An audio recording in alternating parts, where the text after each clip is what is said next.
Welcome to Mission APSC AG YouTube channel. আজি আপোনালোকৰ কাৰণে লৈ আহিছো কেইটামান জব ভেকেন্সি। এই ভেকেন্সি সমূহ আহিছে আসাম স্কিল ইউনিভাৰ্চিটিৰ ফালৰ পৰা আৰু Assam small industry and development Corporation লিমিটেডৰ ফালৰ পৰা। সো আসাম স্কিল ইউনিভাৰ্চিটিৰ যদি আপোনালোকে অফিচিয়েল ৱেবছাইটত যায়, অফিচিয়েল ৱেবছাইটত গৈ পেলাই ৰিক্ৰুটমেণ্ট সেকশনটোলৈ যদি আপোনালোকে স্ক্ৰল কৰে তেতিয়াহ'লে দেখা পাব মেইনলি তিনিটা পোষ্ট ওলাইছে। এটা হৈছে প্ৰজেক্ট টেকনিকেল মেনেজাৰ, এটা হৈছে প্ৰজেক্ট টেকনিকেল কোঅৰ্ডিনেটৰ আৰু এটা হৈছে সাইট ইঞ্জিনিয়াৰ। ইয়াৰে ভিতৰত site engineer, project technical coordinator, project technical manager তিনিটাৰে qualification BE/BTech in civil engineering হয়।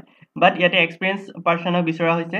সাইট ইঞ্জিনিয়াৰ কাৰণে 5 বছৰ এক্সপিৰিয়েঞ্চ বিচাৰিছে বিল্ডিং কনষ্ট্ৰাকশ্যনত, whereas প্ৰজেক্ট টেকনিকেল কোঅৰ্ডিনেটৰ কাৰণে 20 years এক্সপিৰিয়েঞ্চ বিচাৰিছে বিল্ডিং কনষ্ট্ৰাকশ্যন সেক্টৰটো। সো যিসকলে ইণ্টাৰেষ্টেড হয়, যিসকলে 5 years এক্সপিৰিয়েঞ্চ আছে তেওঁলোকে সাইট ইঞ্জিনিয়াৰৰ কাৰণে এপ্লাই কৰিব পাৰিব আসাম স্কিল ইউনিভাৰ্চিটিৰ বিশেষকৈ যিটো প্ৰজেক্ট চলি আছে সেই প্ৰজেক্টটোত কাম কৰাৰ কাৰণে। নেক্সট ভেকেন্সিটো আহিছে Assam Small Industries Development Corporation লিমিটেডৰ ফালৰ পৰা।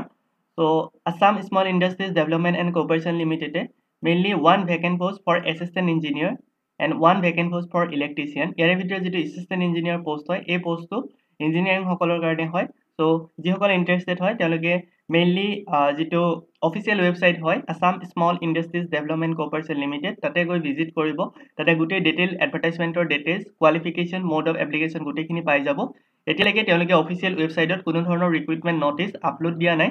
সো যিসকল ইণ্টাৰেষ্টেড হয় তেওঁলোকে Assam Small Industries Development corporation যিটো ৱেবছাইট হয় সেই ৱেবছাইটটো আপোনালোকে ভিজিট কৰিব পাৰে। যিহেতু এতিয়ালৈকে পেপাৰ কাটিংটো দিছে, উইথিন 1 to 2 days ভিতৰত তেওঁলোকে মেইন যিটো এডভাৰটাইজমেণ্ট সেইটো আপলোড কৰিব। সো এইখিনি আছিলে আজিৰ job vacancy. Thank you for ৱাচিং।